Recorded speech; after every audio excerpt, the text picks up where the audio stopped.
भजनलाल सरकार यहाँ पर 1 साल से हो गया है। प्रतापनगर के अंदर क्राइम बढ़ता ही जा रहा है, बढ़ता ही जा रहा है। आज बेटी, बच्चा, युवा, बुजुर्ग कोई सुरक्षित नहीं है यहाँ पे। हम सब ये चाह रहे हैं कि दोषी को फांसी दो। फांसी क्यों दो? आज बहुत दिन हो गए साहब फांसी देके ही हमारे देश के अंदर फांसी बंद हो गई। लेकिन पुलिस प्रशासन के पास जाओ तो मेरे को जवाब दिया जाता है, आप 10 बजे के बाद निकलते क्यों? अरे ये जवाब देगी है सरकार। इस दिन के लिए हम टैक्स भरते हैं, इस दिन के लिए हम वोट देते हैं। आज के बाद हम कैंडल मार्च नहीं करेंगे। कैंडल मार्च तो क्या होता है, जो कमजोर होते हैं उनकी पहचान होती है। इस तरह के कुकृत्यों के लिए 7 दिन तो बहुत बड़ी बात है। 7 घंटे के अंदर फैसला आना चाहिए हमारे देश में। सटीक खबरों का सीधा असर। आप देख रहे हैं एनसीआर समाचार। एक बेटी ने ऊपर से कूद के जो अपन उसको हेलीकॉप्टर जो स्टंट होता है उसके अंदर भी कौम का झंडा लहराया, तो ये एक बहुत बड़ी बात है। तो मैं इन चीजों को देखते हुए आप सभी को बताना चाहूंगा कि खेद बड़ा है, दुख बड़ा है, शर्म भी आती है। और दूसरों पे शर्म करने से कोई मतलब नहीं है साहब, खुद पे शर्म आती है क्योंकि हम उस देश के वासी हैं जिस देश के अंदर बेटी के सम्मान में और महिला के सम्मान में रामायण और महाभारत हो गई। और ये मैं आज के युवाओं को मेरे माध्यम से यही शिक्षा देना चाहूंगा। मेरे को बड़ा अच्छा लगा कि इन्होंने मेरी एक बात मानी। सुबह तक कैंडल मार्च कर रहे थे, लेकिन जब मैंने इनको बोला कि कैंडल का तो प्रतिरूप ही पिघलना होता है और हम पिघलने वालों में नहीं है, हम पिघलेंगे नहीं, हम उठ के जवाब देंगे। तो मैंने आज इनसे आह्वान किया कि आज के बाद हम कैंडल मार्च नहीं करेंगे। कैंडल मार्च तो क्या होता है, जो कमजोर होते हैं उनकी पहचान होती है। तो हमने कैंडल मार्च बना करके हमने शक्ति प्रदर्शन करा। और ये बहुत बड़ी बात है कि 4 घंटे की मेहनत के अंदर इतना युवा, इस सांगनेर का युवा इतना जागरूक है, इस विधानसभा का युवा इतना जागरूक है कि इतना युवा इतनी संख्या में, ये ऐतिहासिक संख्या है, देखने काबिल बात है कि इस संख्या में यहाँ इकट्ठा हो रहा है, विरोध के लिए इकट्ठा हो रहा है। I am proud of my youth. युवाओं की क्या मांग है?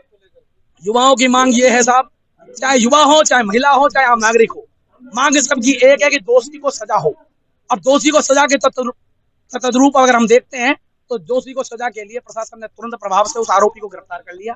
गिरफ्तार करने के बाद उसको अंदर जेल में।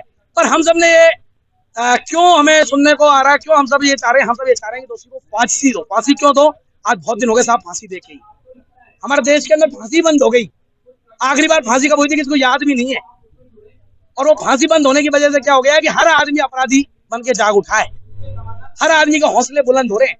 वो जानते क्या होगा, जेल चले जाएंगे, जमानत हो जाएगी, नहीं होगी तो जेल में रह लेंगे, बढ़िया दोनों टाइम की रोटी मिलेगी।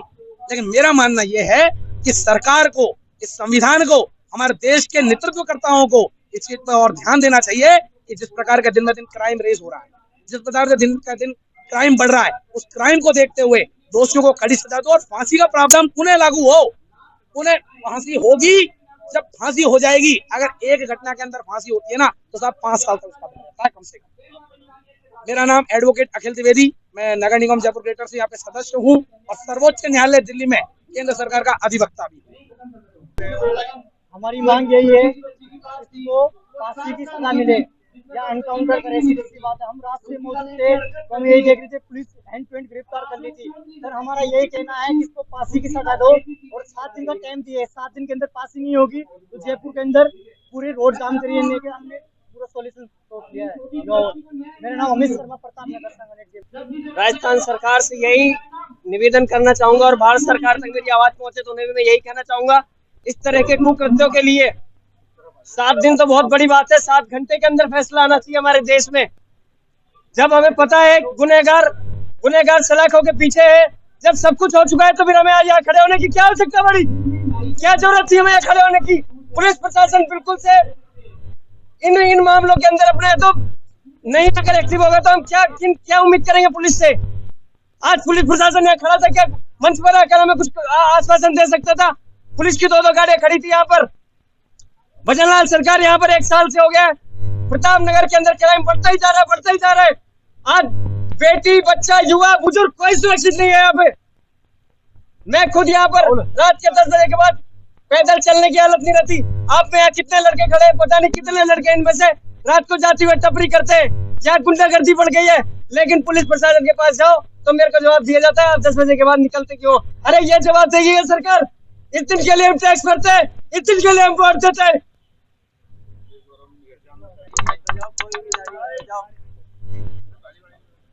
जैसा कि आप सभी को विदित है, आज कल शाम को प्रतापनगर क्षेत्र में 7 साल की बच्ची के साथ जो बलात्कार की कुकृत्य घटना घटित हुई, उसी को लेकर आज प्रतापनगर के समस्त युवा शक्ति के द्वारा एक श्रद्धांजलि कार्यक्रम आयोजित किया गया और दीप जलाकर हमारी बेटी को श्रद्धांजलि दी गई और सरकार से मांग की गई, क्योंकि हम दीप जलाना, नारेबाजी करना, इसका कोई प्रावधान नहीं है।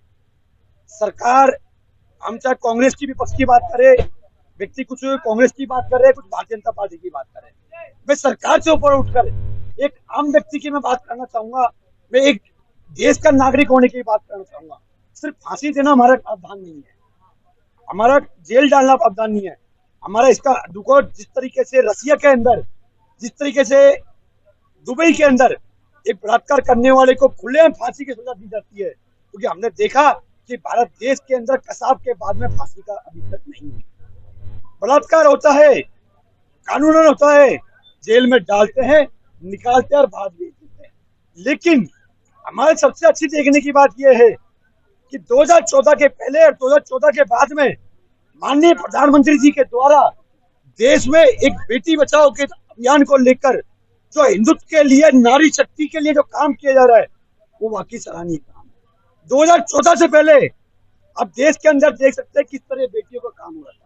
राजस्थान की तो बात करूं, हालांकि ये कांग्रेस गवर्नमेंट में भी हो रहे थे, बीजेपी गवर्नमेंट में भी हो रहे थे, लेकिन राजस्थान की कानून व्यवस्था की अगर बात करूं कि विगत एक वर्ष के अंदर राजस्थान के सांगानेर के हमारे विधायक माननीय भजन लाल जी के मुख्यमंत्री बनने के बाद में आप देख सकते हैं कि अपराधियों में भय और आम जन में विश्वास का जो नारा राजस्थान पुलिस का था, वो आप देख रहे हैं कि किस तरीके से गुजर रहा है। अपराधी प्रदर्शन करता है और 1 घंटे में पुलिस पकड़ लेती है। चाहे मैं सिक्कर की बात करूं, चाहे मैं उदयपुर कांड की बात करूं, चाहे मैं भीलवाड़ा कांड की बात करूं, चाहे मैं करौली कांड की बात करूं, आप अनेकों कार्य देख सकते हैं। आप देख रहे हैं कि एक गलत कहने वाले अधिकारियों के खिलाफ राजस्थान की सरकार, भजन लाल सरकार लेकर तुरंत सस्पेंड करती है और उसके ऊपर कार्रवाई करती है। लेकिन सरकार का विषय नहीं है।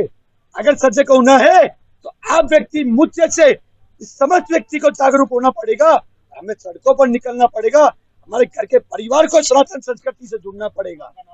मोहित कुमार गौतम, एक सामाजिक कार्यकर्ता, मोहित कुमार। देखिए, हम सब यहाँ एकत्रित हुए इतने शॉर्ट टाइम में, ये बहुत अच्छी बात है कि युवाओं के अंदर अब जागृति है।